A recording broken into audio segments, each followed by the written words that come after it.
1, 0, and liftoff of Space Shuttle Atlantis. The U.S. spends more on space exploration than any other country in the world. A big chunk of this investment goes to NASA, the country's leading agency for space exploration. But that's still a pittance compared to the overall U.S. federal budget. Since NASA landed the first man on the moon in 1969, its budget has plummeted from 4.5% of the federal budget to less than 0.5%. But what if NASA's budget hadn't shrunk? What if instead its funding was comparable to the U.S. military's?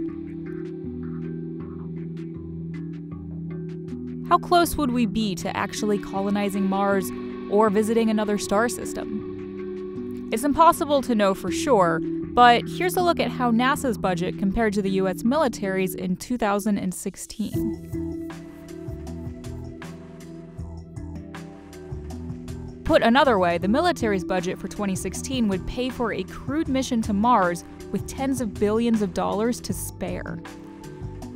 NASA estimates it would cost $450 billion to land the first humans on Mars by the late 2030s or early 2040s. What else might NASA do with $600 billion? Let's look at how NASA allocated its funds in 2016.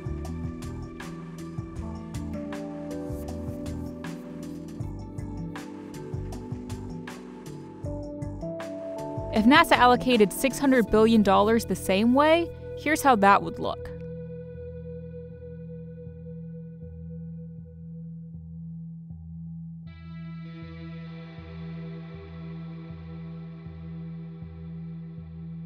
That would easily meet current costs for NASA's biggest ongoing projects, including construction and launch costs for the most powerful rocket in history, the Space Launch System,